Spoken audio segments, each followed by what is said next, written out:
Trappings and Trinkets knitting podcast. But it's not only a knitting podcast. There are other things too. I'm your hostess, Nicole, and we're going to spend some time together. So I thought I'd put that up there in the front of the podcast now. I've had a little confusion maybe in the comments a couple times, and I just want to put it out there that I love to knit. I love to talk about knitting, but I also do a lot of other things and have a lot of other interests. And just for me, I find podcasts that just narrowly focus on one thing very boring. So doesn't mean you think that, just means that I think that. So I'm here to make the kind of podcast that I'm interested in. And if that's the kind of podcast that you're interested in too, then great, you belong here. And if it's not the kind of podcast you're interested in, that's okay. You can give me a try if you want to. You don't have to. I don't know why you would spend your time giving me comments about I should do it a different way. It's okay. There's a lot of other podcasts that just focus on yarn, and if that's what you're looking for, I am 100% sure you can find it. So I thought I'd just put that out there. That way I don't have to address it anymore in the comments. We're just going to ignore that kind of stuff from now on, and we're just going to spend our time the way we want to. You might have noticed after the credits that this podcast is now brought to you by Fiber Fist Bumps. And you might think to yourself, but wait a minute. In the last podcast, you told us that you had this great new product and it's called Fiber Flare. Well, I do, and it's not called Fiber Flare anymore. So when I decided on that name, I did a Google search, multiple Google searches. Like I really combed Google very well because I didn't want to accidentally take the name of something that was already out there. So I didn't come up with anything. And then I did some trademark searches to make sure that I wasn't using a name that somebody else already had a trademark on. So didn't come up with anything there. So I felt pretty confident, liked the name, decided on the name, designed my packaging with that name. It was all set. So when I went to I put a little post about the last podcast, number 9, I think it would be. I put that on Instagram, and one of the hashtags I used was Fiber Flare. And you know how on Instagram, when you put a hashtag up, it'll say, like, used 19 times. Well, Fiber Flare said, used 19 times, and I'm like, why is this used? Nobody's using this. So I click on it, and I see lots of pictures of Fiber Flare by Knit Picks. So I had to change the name. I didn't want to appear to be stealing anybody else's name. I mean, their product is pins, but they're they're enamel pins with like the pin stick back that have the little circular back that attaches to the stick pin. And I'm going to tell you why I did not choose pins like that. So first it was a design limitation because I wanted most of my pins to have text on them, and to put many words on an enamel pin would be very limiting. I wouldn't be able to put many characters on an enamel pin just because of the way they're made. It would look too messy to put too many words on there. And by too many words, I mean like more than 2 or 3 words. So that wasn't going to work. The other reason that I decided on that is because I actually have a couple, I do have them on this bag. I have a couple of enamel pins that I really like. I keep them on my knitting bag, but I keep them on my handle because the back of them look like this.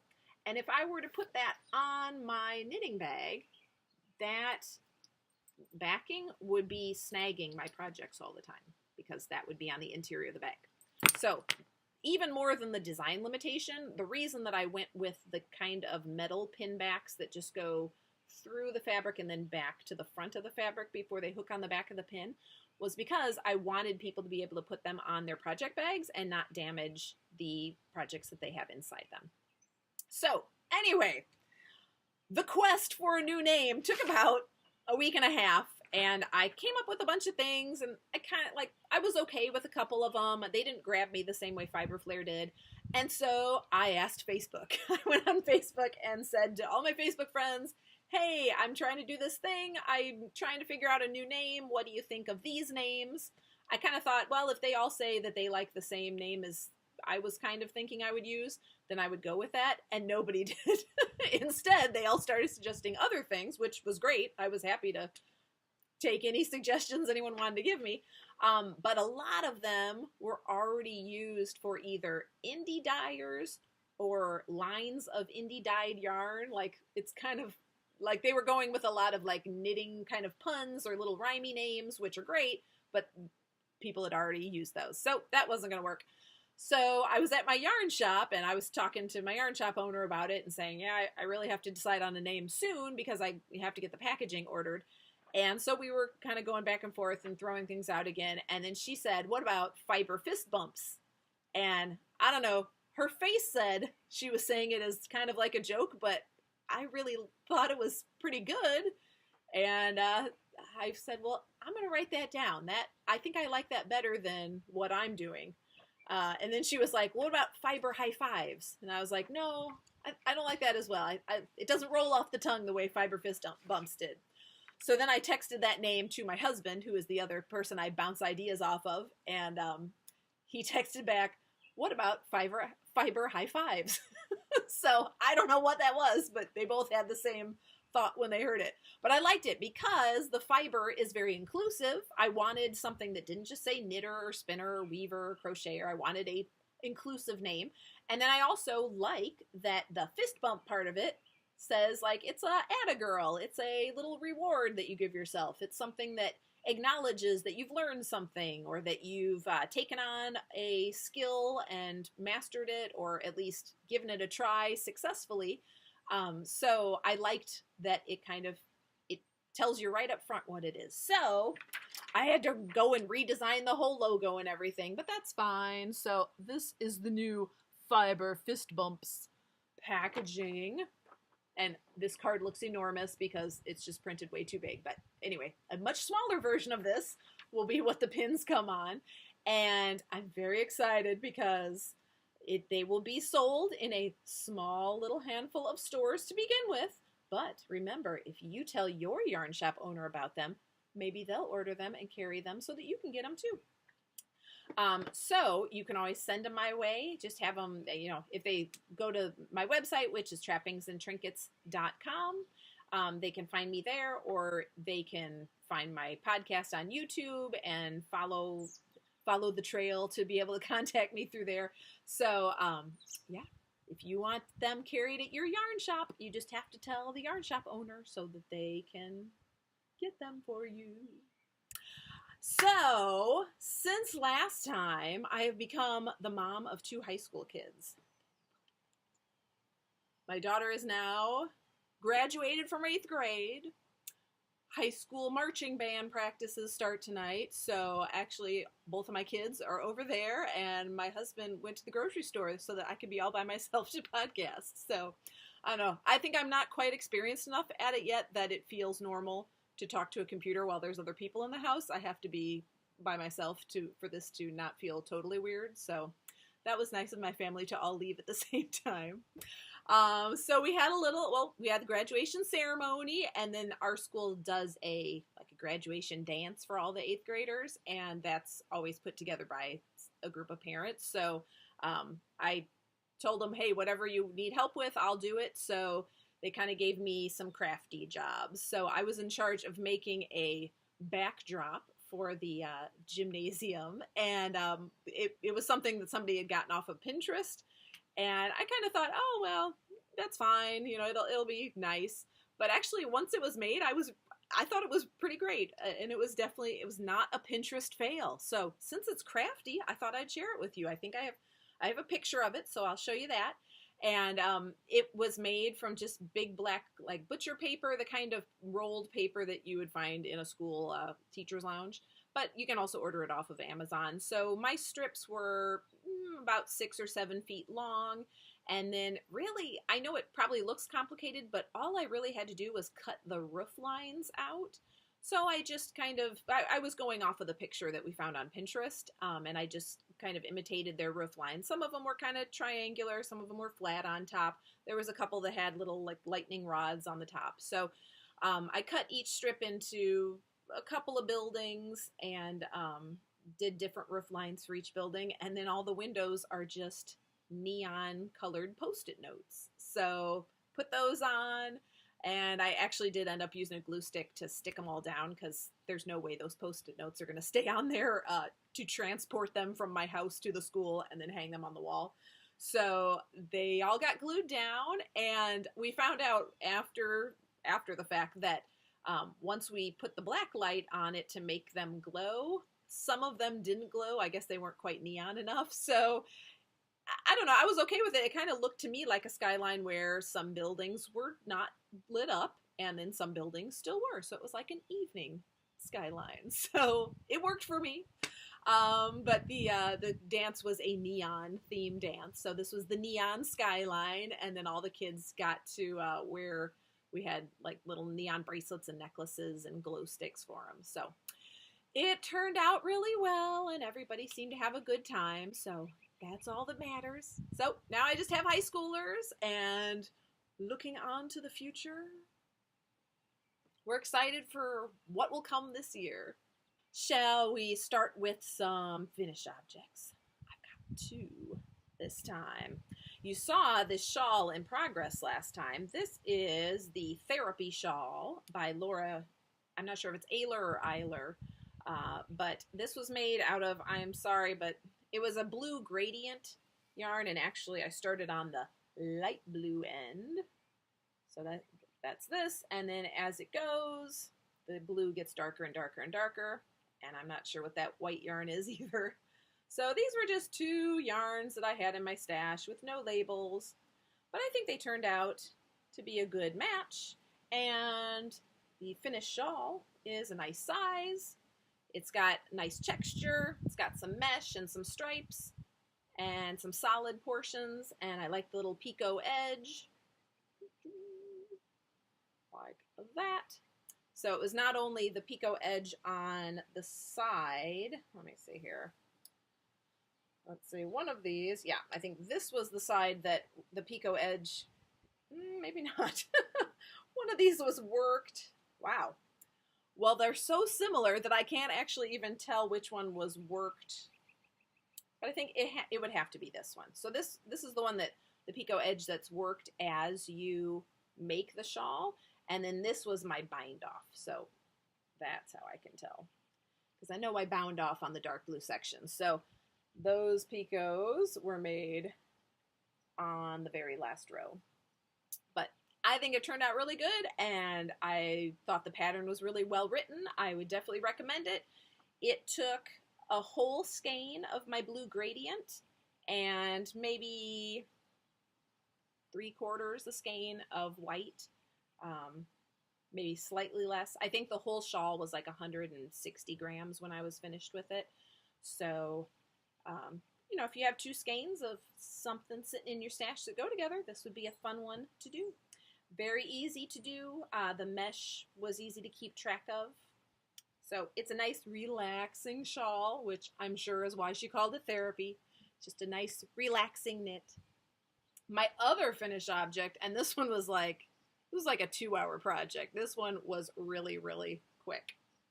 So these are the simple garter stitch slippers that have cat hair on them because I've been wearing them. And they probably look really little, but these, my feet are like a women's size 8.5 or 9, and these fit me really well. They're very stretchy because they're garter stitch. And I did make them purposely to have to stretch. To go around my foot because I didn't want these to be like loose floppy slippers. So this yarn is Blue Moon Fiber Arts Socks That Rock Lightweight, and it was the Mango Tango colorway. So I've had this yarn in my stash for almost 4 years now. So yeah, the yarn is a little aged. And I store it in a basket in a room that has windows. So I guess light does hit it. I don't remember having it by a window. See, we have eaves over all of our windows. So actually our house is not super sunny. So even though I had it by the window, that doesn't mean it's really getting hit directly with sun between the eaves and the trees in our backyard. We really don't get a lot of direct sunlight into the house from that direction. So I can't say that the yarn was stored in a place that was really getting hit by direct sunlight. Now, it was in a room that is used all the time, and so there is lights in the room and like ambient light from the outside. So it was exposed to light. But when I picked up this yarn from the basket, I was like, is this the color it was? Did I buy yarn that's this color? And I thought it had turned a little bit brown. And I have a couple other skeins that are the same age. I bought them at the same store, the same time. And let's see, with the purple one, you probably won't be able to see it on camera. There is some spots back here that look a little bit brown to me. And like when I compare it to the rest of the yarn down here, and I don't think it's showing up on the camera, this one might show up a little bit better. This right here is a little bit brown compared to the yarn that was farther down in the basket and probably wasn't exposed to as much light. Maybe, I don't know. Maybe you can see that, maybe you can't. But anyway, I had mentioned this to someone that knows a lot more about yarn than me, and she said, well, I think there actually are some yarns that either used to be or maybe are still dyed with a dye that does brown over time. So for the project that I used it for, these slippers, it didn't matter at all. Like once I had that yarn caked up and then knit into this pattern, I don't really see the brown the same way I did when it was just sitting in the skein. Now, if it was like a solid color skein that had browned in some places over time, then it would have really bothered me. But for this yarn that's already variegated, it didn't matter at all. But as you can see, for these garter stitch booty or slippers, they don't look brown at all. It's totally fine. And this little strip of yellow here is left over from my little Velma sweater that has the cowl neck that I showed you. September Morn, I think, was the pattern that was made from, but it coordinated really well with these slippers. So I use that to just kind of seam these up. These slippers are really almost just a rectangle. There is a little bit of decreasing at the very end of the rectangle to kind of make the toe curved, but I would say 90% of it is just a garter stitch rectangle. So this is actually a really good starter pattern, like a beginner sort of pattern. It does call for continuing this crochet trim around the ankle, and I like the look of it, but I think because I made my slippers to have to stretch to fit, I couldn't make the crochet loose enough that it didn't look terrible when they weren't on a foot. In order for it to stretch enough to get my foot in, I would really have to use a much larger hook than would look good with this gauge. So I just ripped it back out and decided to leave it raw, and I think it looks fine. But if you follow the pattern exactly, you will continue this bright seam color all the way around the ankle. So it does use a little bit of crochet, but they have pictures in the pattern, so it tells you how to do it. So I would not say you should be afraid of that. Other than that, very simple garter stitch rectangle. Ta-da! And that pattern, I think I wrote down Hannah Leviniemi. There was an umlaut in there. I'm not really sure I said that right, but Hannah L., pattern writer extraordinaire, put this one out. All right, now we've got some works in progress. Here's what I'm playing with right now. I made a lot of progress because we drove up to Chicago and back this past weekend. So I got a lot of knitting time because I have a husband who is very good about driving when we go on distance trips. All right, so this is a pattern by Pearl Soho called Brioche Hat and Cowl. So it has patterns for both. This is just the cowl. And I started this, and I don't know why. I think the pattern calls for a size 6 needle, and it calls for worsted weight yarn. So I really wanted to use my Anzula Cricket yarn, which is a DK weight. And so it's a slightly thinner yarn, and for some reason, my brain went, oh, I'm going to use a size 8 needle. I don't know why. I should have gone down, but I went up, so that was really dumb. So anyway, my first attempt turned out terrible, and I'll put a picture in here. that can show you it was really, really loose. I blocked it just to make sure it wasn't going to tighten up or smooth out, and it didn't. It just looked terrible. Like, you could see right through it, and it didn't. I mean, it kind of looked brioche-y, but it was just way too loose to really be what this pattern is supposed to look like. So, pulled that all out, started over. Now I'm doing it on a size 4, which makes a lot more sense. I went down a little. I guess I went down 2, but that's fine. I'm happy. I'm really happy with the fabric I'm getting now.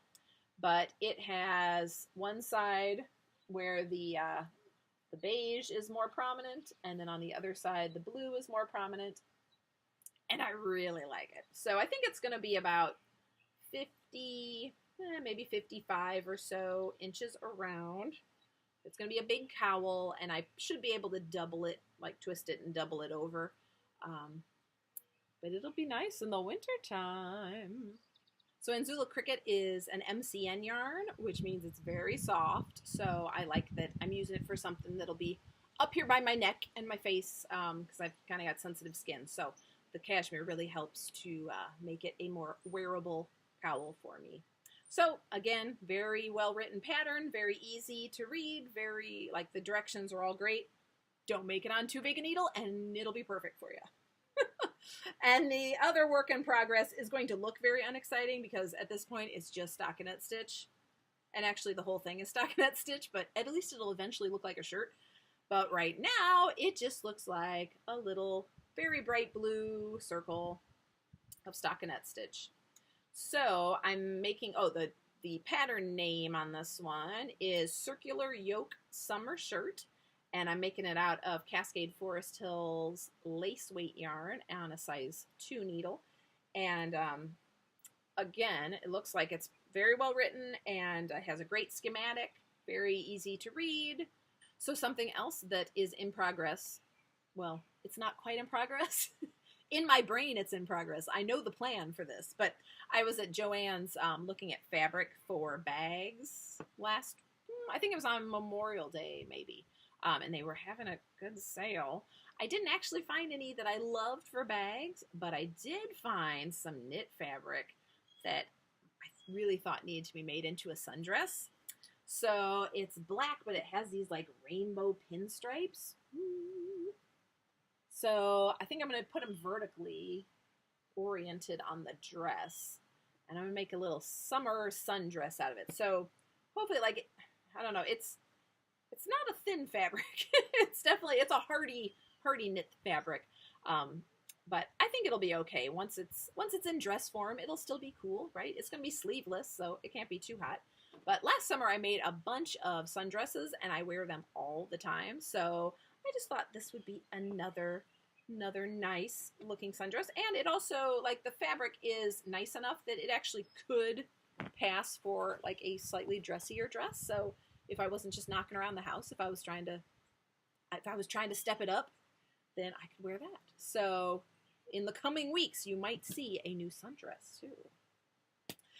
Something else that I got to do last week was that the Central Illinois yarn shops got together and they put together a knitting pipeline yarn crawl. And so that is the Fiber Universe, Unique Yarns, Le Mouton Rouge, and Close Knit. So that's Urbana, Bloomington, Morton, and Peoria are the cities that these shops are in. So I made it to 3 out of the 4. I didn't make it to Urbana, which is terrible. Like, I really want to go to the Urbana yarn shop, but it just didn't happen this time. But I can show you what I found at those 3 yarn shops. So let's see, we'll go the last shop first. So the last shop was the Fiber Universe. And look, I had to buy more of that Fairy Cat Sturdy Paw yarn in the Lemon Sour Face. I have some left over, I think, from that hat. And I just really like this color. So I thought I'll just make, I don't know, maybe a shawl or something out of it. So I bought this at Fiber Universe. Let's see. Unique Yarns they are actually going out of business. So they didn't have any yarns in stock that I was really excited about. They were, like, I think they've been going out of business and doing a pretty good sale for a while. So the yarn had kind of been purchased. So what they did still have, though, was needles. And I think I've shared with you in the past, these CHAWL red lace needles are my favorites, and I've actually never owned anything smaller than a size 1. So I got myself a size 0, and I think that'll be fine for some socks. Sometimes I make a lot of socks on size 1, so I'm sure there's some that I might like to make on size 0. And I found this repair tool. It looks like crochet hooks on both ends, and it's great for when you drop a stitch and you want to fix it. You know, you stick the crochet needle or the crochet hook in there and ladder it back up. But the thing that's nice about this is, you know, when you mess up a garter stitch, you drop a garter stitch, and you have to put the crochet hook in, flip it over, and then you have to go in from the other side to get the next stitch, and then go in from the other side, and you have to keep taking it out and putting it back in on opposite sides. Well, with this tool, you can just go, and you just keep the tool in, and you just keep moving it back and forth, and it helps you to ladder up the stitches without removing the hook. So, I don't know, that probably doesn't make any sense when I'm just sitting here saying it, but maybe in the future I'll do a little demonstration. But I was very excited to find this. I didn't actually even know that this sort of repair thing existed until I was watching, I think I was watching like a YouTube Yarn Harlot video not too long ago, and she was talking about knitting wandas, and I was like, what is this? I don't even know what this is. And that's what it is. It's a little repair tool. So I was like, I have to keep an eye out for this. The shop that I did find quite a few things at was Le Mouton Rouge in Bloomington. And from her sale room, she had some skeins of Claudia hand paints. So I'm not sure if this has the colorway on it or not. Artichoke. This is the artichoke colorway. And she had these for, I think, 40% off. So that was pretty good. Pretty good deal. The other stuff was not discounted, but I did get my Forest Hill yarn for my circular yoke summer shirt from there. And I've also been dying for some more hedgehog fibers, so I got 2 skeins, and I think I have a shawl picked out to use those for, but we'll see. I also have another 2 skeins in mind, so I'm not 100% sure which one I'm going to go with yet, but I was very excited about all those purchases. So it was a very successful yarn crawl. Found a lot of fun things, got a couple good deals, and what more can you ask for a yarn crawl, huh?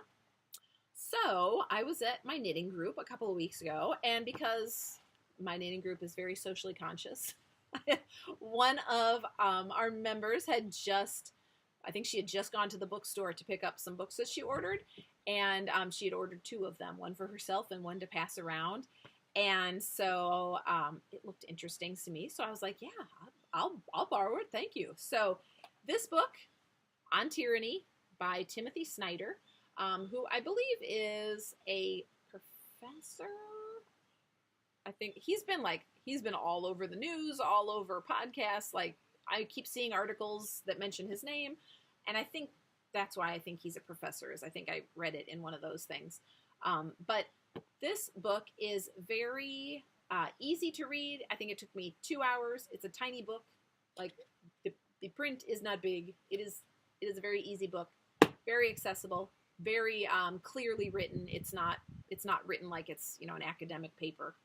And the subtitle is 20 Lessons from the 20th Century. So what this is if you're a person that has any concerns about how things are going socially or politically, if you're like me, you like to know, what can I do to help? So this book was very helpful in that way, is it gives you 20 lessons? Yes, 20 lessons from the 20th century. So 20 little blurbs saying, here's some things that you should think about that you can do to make a difference in your little community or in the larger big picture.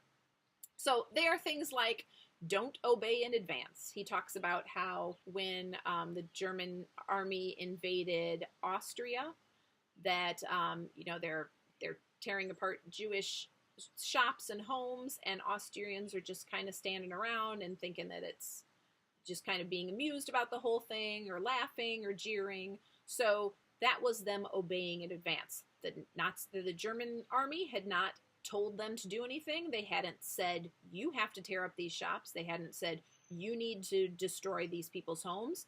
They were just doing it, and the Austrian citizens were acting like they were going along with it. So he's just saying, if you see something that you don't like, don't go along with it. Don't act like you think it's okay. Don't help in whatever it is. Do what you can to express your disgust, your displeasure, your not thinking that it's okay. Another of the lessons is stand out. If you're a person that is comfortable talking, or if you're even a person that's not that comfortable talking about it, but you are willing to force yourself to do it anyway, then be a person that stands out. People want to look up to someone and follow someone, and if there aren't good people putting themselves out there, then people are going to follow people that aren't so great. So do what you can to be a person that is out there saying the right things and trying to cheer on the people that are doing things right. A couple other lessons were believe in the truth and investigate. So we all know that there really is, for many things, there is only one truth. There are facts. That is a real thing. So don't be a person that is okay with alternative facts, with fake news. Be a person that insists on using facts and truth. And going along with that, when you are sharing information, make sure that you have investigated that information so that you are sharing the truth. Because we all make mistakes, but that's what we're trying to do, is to say things that are true. Another lesson that I remember from here was to make eye contact and small talk. And that kind of goes back to making yourself a part of your community, making your community a safe place, making your community friendlier and more trusting of each other. And that's something, even before I read this book, something I was already kind of instinctively doing to combat hateful stuff that I was seeing. I live in a small town that is a fairly homogenous community, but we're right next to a city that is a lot more multicultural. So I definitely am around people that don't look like me and don't believe all the same things that I believe. And something that I have noticed about myself in the past 6 or 8 months is that I'm doing more to just acknowledge, make eye contact, give a nod, say hi. If I'm standing near someone in a long line, I might compliment their shirt or whatever, just like say something to engage with people around me. And I find that in the last 6 to 8 months, I'm even more likely to do that when I have the opportunity to do that with someone who doesn't look like me. And I think that was just kind of my instinct. So that's something that I've been doing, that I think that I've been wanting to be part of the movement that is the antidote to the hateful stuff that is going on in the news. If I can just be friendly towards 1 or 2 people, then that's 1 or 2 people more that feel like, oh, this lady that doesn't look like me treated me respectfully and friendly, and so maybe that makes them feel 0.1% safer in their community. So be a person that makes eye contact, makes small talk, and extends a friendly hand, a friendly word to someone who is different from you. So anyway, this book, it's like $6 on Amazon. If you have Amazon Prime, it'll come right to your house. And actually, this is not the borrowed copy. I actually bought another copy just to have at our house. My husband read it, or maybe he's still reading it. But I thought that, I have a 16-year-old son. He could benefit from this. and maybe in a year or two I would have my daughter read it as well. So it's a very worthwhile book, and if you have any interest, I would highly recommend it. All right, so I'm a little bit late with the podcast this time because we had a very exciting weekend. And I brought my husband here to talk about it with me because we both went together. So we did a bucket list thing that's been on Jason's bucket list for a number of years. This is true. So it wasn't on my bucket list because I actually already got to do this back in 1992. We went to the U2 concert at Soldier Field here. Yes. And we bought concert t-shirts because we're not teenagers anymore and we have enough money to buy a concert t-shirt.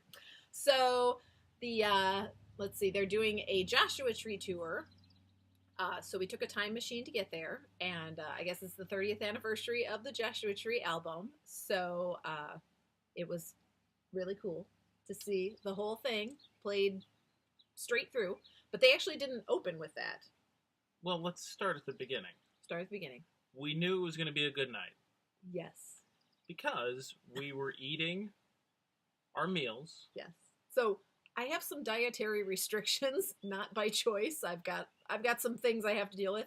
So sometimes when I am going to an unfamiliar place and if I don't know where I'm going to eat, I would just rather bring food with me. So we stopped at a Panera on the way up. We were just going to eat on the lakefront because I knew that there were some grassy areas there. So we were sitting there, like kind of in front of Burnham Harbor, eating our Panera. By ourselves. No one around, really. No one around. Except across, that's nice. Except across the street, a bunch of people lined up along sort of a fencey area, fencey, grassy area. At Soldier Field. There's like a couple staircases. And there were people just standing there. We thought that they were just waiting to, like, general admission, like, I want to stand in the front. So we thought it was just that sort of situation. But then a group of men walked by us as we were eating, and one of them said, "What are those guys doing over there?" And then his friend said, "Oh, they're waiting for the band. What they don't know is that they're not going to show up till 9 o'clock, kind of like suckers." So they, kept walking and kind of laughed at these people that were waiting. So fast forward. A cheer comes up from the crowd. We turn and look, and there are 4 dark Escalades pulling in. Tinted windows. And this is not fast forward. This is like 20 minutes later. Yeah, right. Like it was like 5:30. Right, but we put the smart people that we are, we put the pieces together, and we popped up, and we look across the street a couple 100 feet, and there's a little guy with some funny colored glasses on. Gets out of one of the SUVs. And Nicole... I was like, "Is that Bono?" Eeks. So there was kind of a hill where we were. We had to kind of like look over a hill to see what was going on. So we stood up and kind of walked up the hill, and yes, it was Bono. So we had to cross the street to get to where they were. So I had some things in my hands, and I wanted to get my phone out to take a picture. So, like, the things in my hands just kind of went on the ground, and I took my camera out, and then Jason was like, "Let's go across the street." So I was like, okay. So we just kind of left the water bottle and cup that I had laid down and walked across the street, and now we're standing here with all the people that have been waiting for a while. And Bono comes out, he shakes some hands, he signs some autographs. He was, great with the crowd, crosses over to the other side so that he can do the same thing with the people waiting. Like, there's this drive-in area, so there's people on either side. So he did that with both sides of people. And honestly, like, there wasn't that many people. There was, 100 people? Probably about 100. It wasn't a huge crowd. We didn't get that close, but we took some pictures. But we didn't get that far. Video. I agree. He was within right 50 feet. He was within 50 feet. There were barriers, and so we couldn't get, all the way to the barrier, but we were, behind one row of people that were at the barrier. So it was very cool to see him come in. So that was exciting. Right.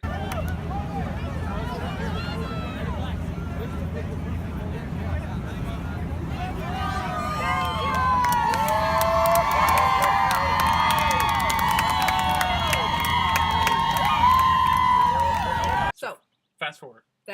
So we knew it would be a good night. Right. Fast forward. Facts about the night. Let's rattle them off. One versus the other, right? I thought the Lumineers were great. This was the opening band, yeah. Lumineers. And he listens to them. I don't really listen to them. I just hear them because they're on his phone. And I don't dislike the Lumineers. They're just not a band that I really listen to. I like acoustic music, so I like that. I like their style. They're probably a little folksier than what I typically listen to. And by folksy, I mean like there was it a ukulele or a banjo or something like, what's the one that starts with an M? Mandolin. Mandolin. Is that what they were playing? Yeah, on one of them. Little But there was mandolin. cello there the whole time. Yeah, I like the cello. They have a cello lady. So I'll go with another fun fact. Fun fact, we were in the middle of one of the higher up sections, and Nicole was feeling a little nervous about the height, and she made a statement that a local arena that seats 12,000 people, that she was about the same height that she'd been in the local arena. Soldier Field seats 60,000 people. So... All right. So I might have been a little bit off. I don't know. The seats at Soldier Field are very steeply set. Now, the good thing about that is that it is a huge arena, but you really don't think you feel like you are that far away. Okay. Like you feel like you're very tall, you're very high, but you don't feel like the stage is so far away. I mean, the band is this big when you're watching them, but they did have a huge screen. I think I read in a review it was like 200 feet wide and 45, I think, feet tall. Yeah, the whole width of the entire field at the end. Yeah, it was really big. So the nice thing was that about 75% of the time they were live broadcasting shots of the band. So even though we couldn't see their facial expressions or their more subtle gestures, we could see it up on the screen, so that was fine. And then they also had a lot of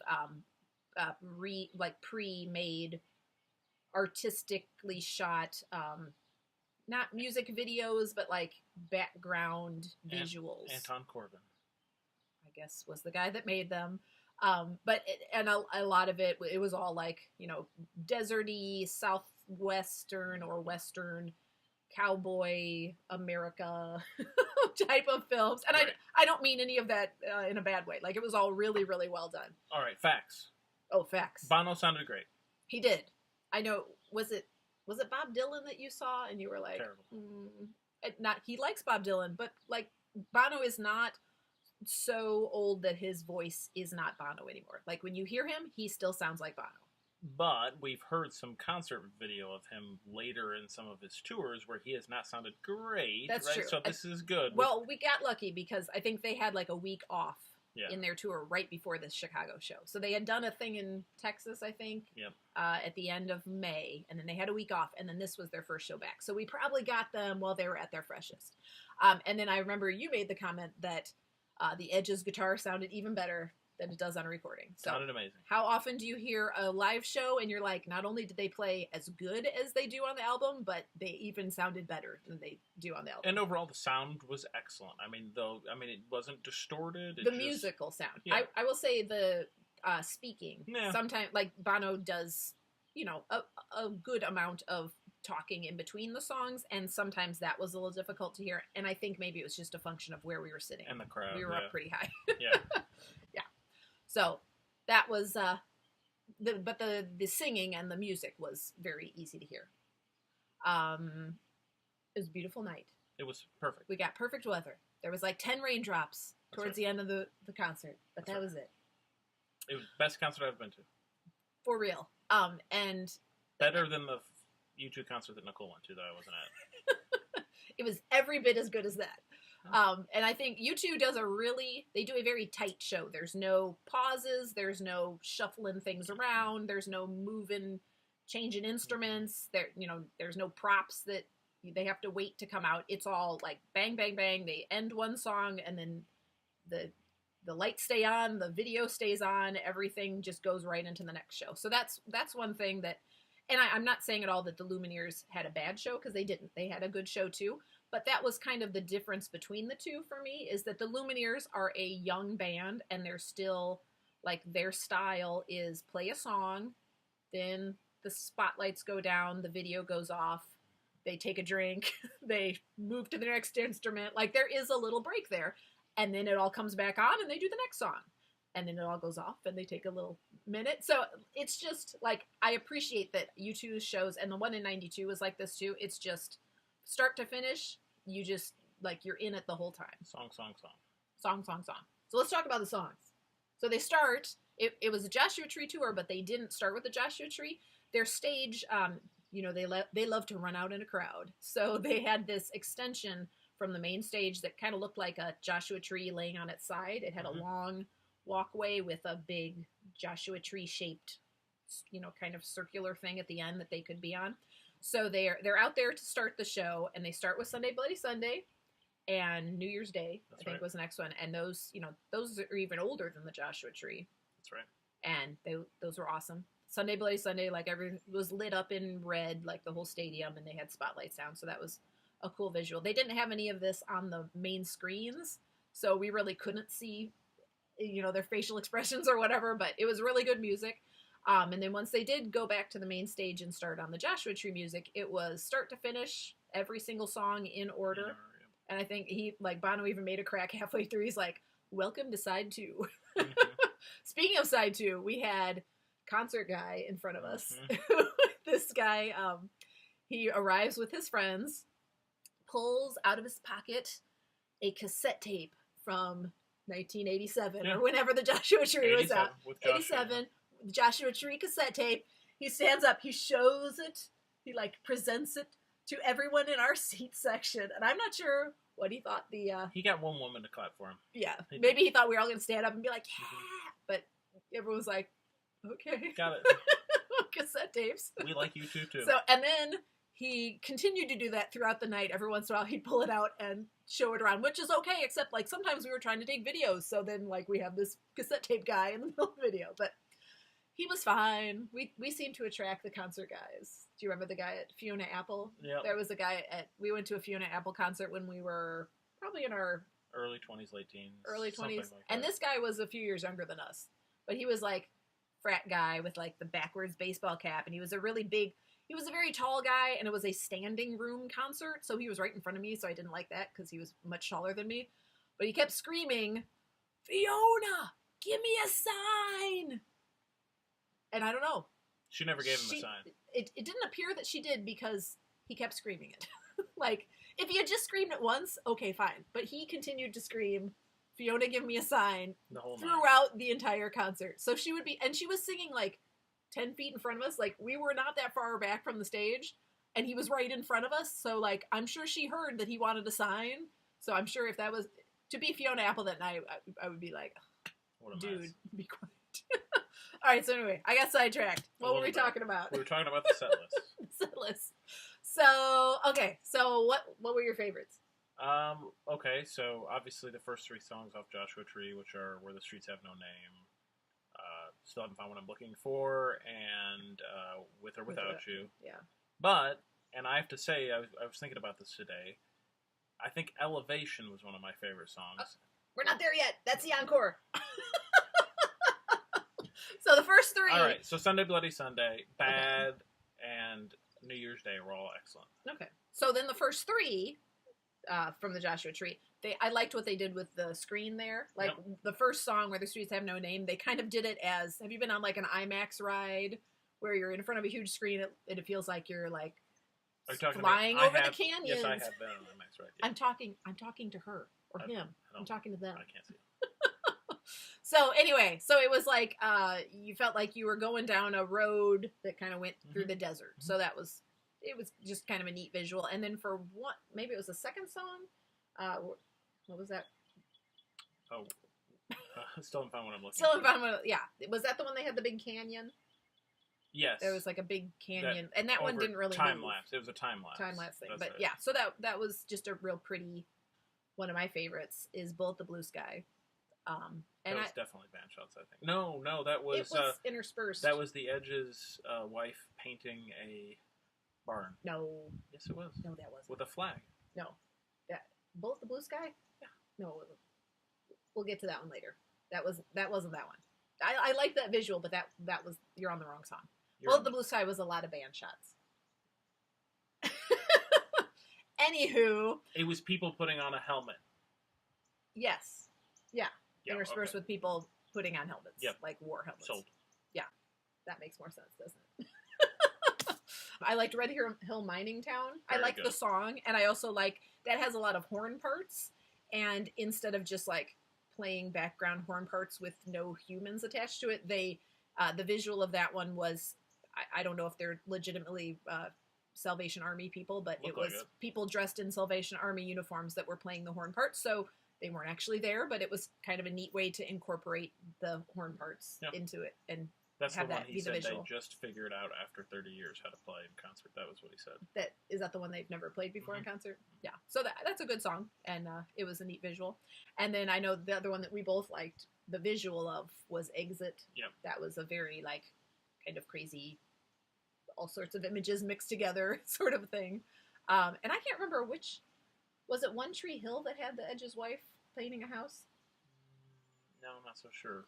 You've made me doubt it. Well, anyway, we like that visual. We can't remember which song it went to, but this woman was lassoing and also painting a flag on the side of an old broken down house. It was Trip Through Your Wires, I think. I think you're right.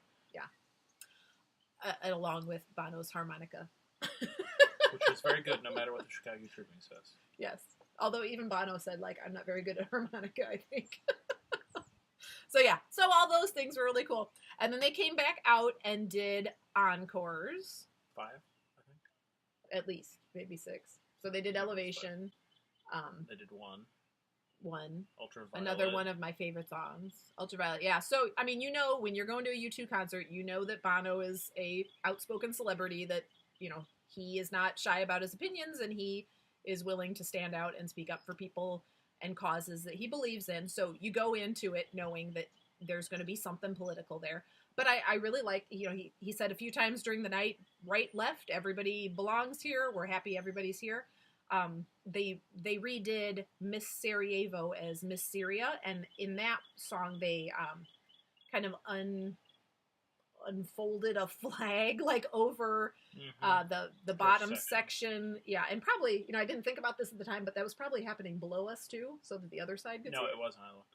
Really? No, it wasn't. So only half the concert gets to see the flag? That's right. Okay, well that's weird. But yeah, it had a there was a prepared video of a Syrian refugee talking before the song, and then during the song, I think that was her face that was on the flag. Yes, it was. Yeah. That it was. I mean, it was kind of distorted because people were holding it and moving it, so that's why I think it's her face. But I'm not 100% sure. No, I'm pretty sure it is. But so that was a neat, very impactful visual, and they also. I never really thought that Ultraviolet was a particularly political song. When I heard it on Octoon, maybe I never had that impression of it, but it was definitely presented in a political way at that concert. They kind of turned it into a women's impactful women in current day and in history. Yeah, kind of thing. That was the visuals, and also what he was talking about before the song. Quite a bit, yeah. And then one. And seems like there was one more. I Will Follow. Oh yeah. Last. So we were hoping it would be I Will Follow, because we were looking at the set lists for other concerts of this tour, and it was Little Things You Can't Get Away From, or something like that. It's a new song. A new song that we weren't really familiar with, and then I Will Follow was the other song that they were ending some of the shows with, but they had ended the last couple with I Will Follow, so we were like, oh, we're probably going to get the new song, but then we got the good one. I mean, we got the one we wanted, so that was exciting. And it's really something to be in a stadium with 60,000 people, or however many it was, that all know the words to the songs, and they're singing along with it, and it was a ton of. I sound like a hippie, but it was a ton of energy. Yes, and it was fun to be up high enough that like we could see all the people on the floor, and of course they're the ones that they're the ones that have the room to get into it. The people up in the stands, like.